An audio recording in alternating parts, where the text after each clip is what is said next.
30 times.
Two times more.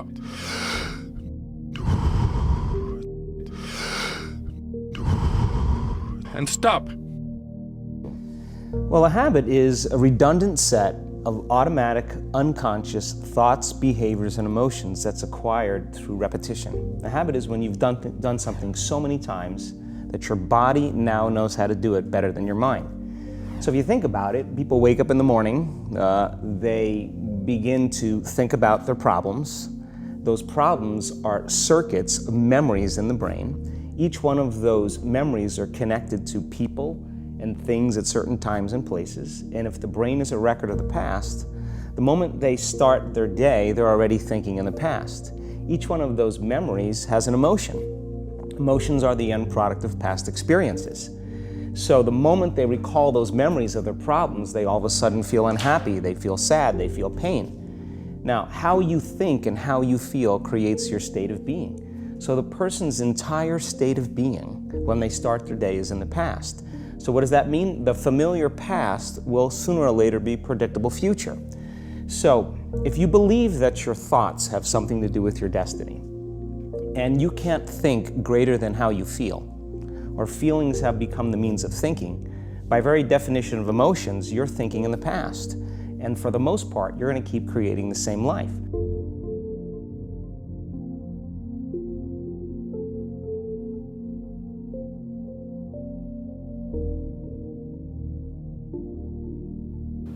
Whenever you... Okay, and now fully in. And hold. And squeeze a little to the head. Because it's nice. That's oxygen in the brain. Feels good. Natural hormones released. Dopamines. Serotonins. It's all good. 10 seconds. Okay, you can let go.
2 times more.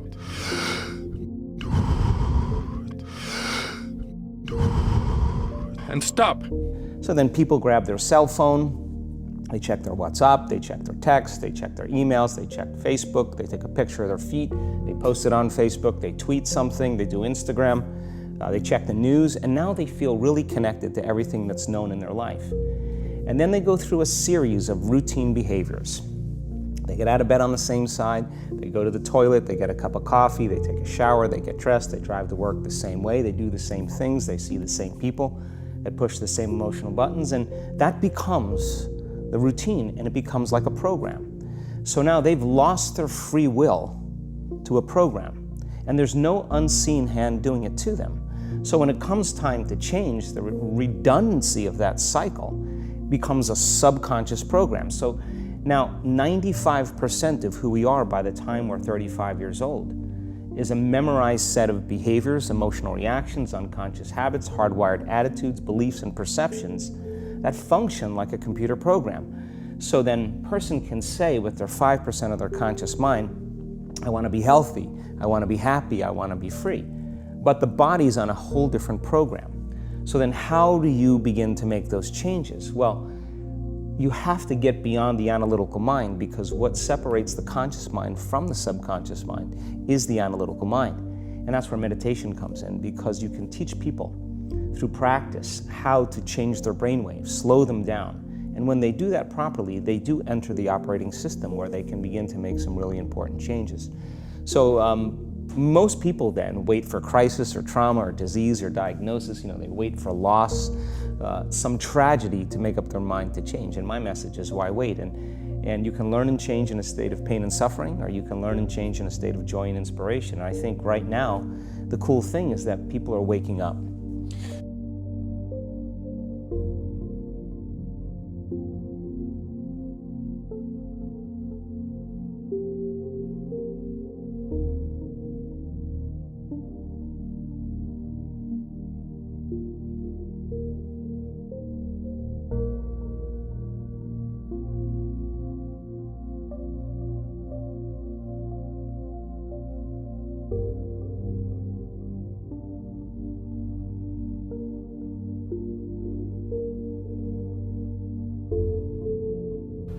Whenever you, okay, and now fully in.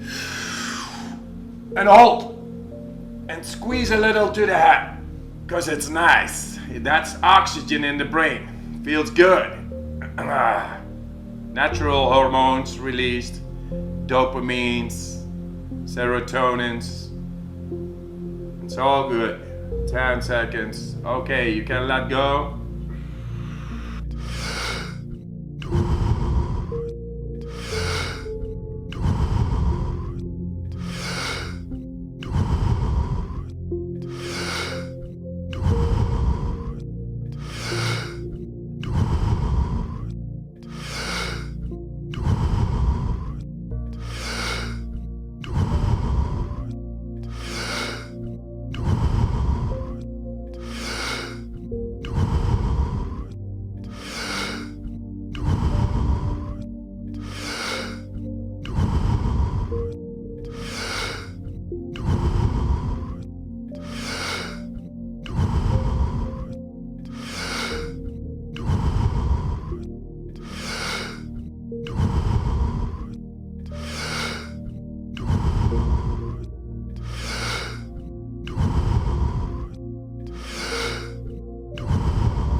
2 times more.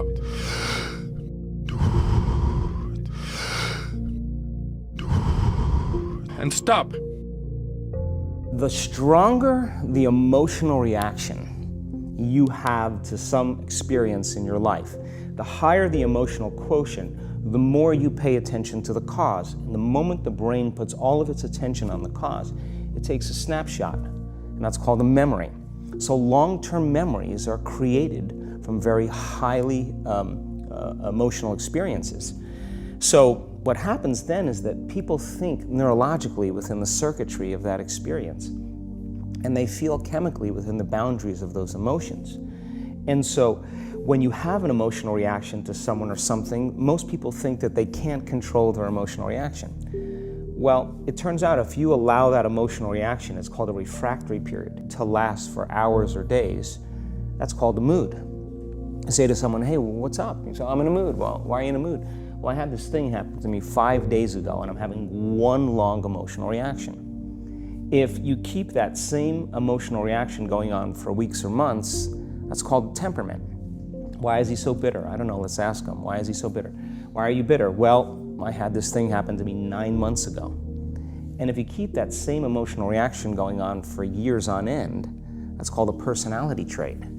And so learning how to shorten your refractory period of emotional reactions is really where the work starts. So then people, when they have an event, what they do is they keep recalling the event because the emotions of stress hormones, the survival emotions, are saying pay attention to what happened because you want to be prepared if it happens again. Turns out most people spend 70% of their life living in survival and living in stress, so they're always anticipating the worst case scenario based on a past experience, and they're literally, out of the infinite potentials in the quantum field, they're selecting the worst possible outcome, and they're beginning to emotionally embrace it with fear, and they're conditioning their body into a state of fear. Do that enough times, body has a panic attack without you. You can't even predict it because it's programmed subconsciously. So then you say to the person, why are you this way? And they'll say, I am this way because of this event that happened to me 15 or 20 years ago. And what that means from a biological standpoint is that they haven't been able to change since that event.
Whenever you, okay, and now fully in. And hold. And squeeze a little to the head. Because it's nice. That's oxygen in the brain. Feels good. Natural hormones released. Dopamines. Serotonins. It's all good. 10 seconds. Okay, you can let go.